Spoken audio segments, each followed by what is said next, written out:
BJP নেতা এবং ওদের আইটি সেলের বিজেপির যিনি দেখভাল করেন যে অমিত মানব, তিনি আজকে একটা টুইট করে হাস্যকর কথা বলেছেন।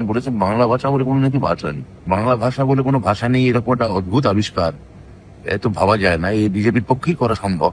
তো তার পক্ষেই তিনি যুক্তি দিয়েছেন যে উনি বলেছেন যে উনি আসলে বলতে চেয়েছেন যে পশ্চিমবঙ্গের ভাষা এবং বাংলাদেশের বাংলা দুটো আলাদা।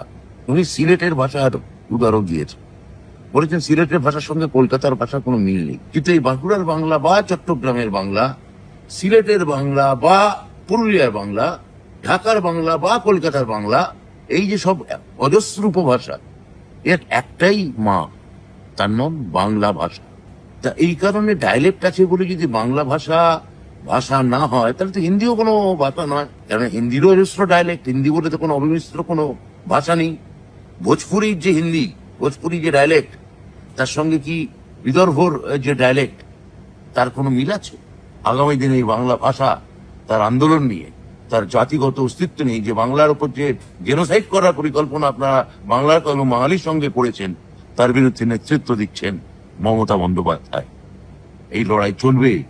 বাংলা বা বাঙালিকে খাটো করে, ছোট করে, অপমান করে, বাংলাকে কোনো ভাষা নয় বলে উপভাষা হিসেবে দাগিয়ে দেওয়ার মধ্যে আপনাদের যে চক্রান্ত আছে, সেটা বাংলা ধরে ফেলবে, বাঙালি ধরে ফেলবে,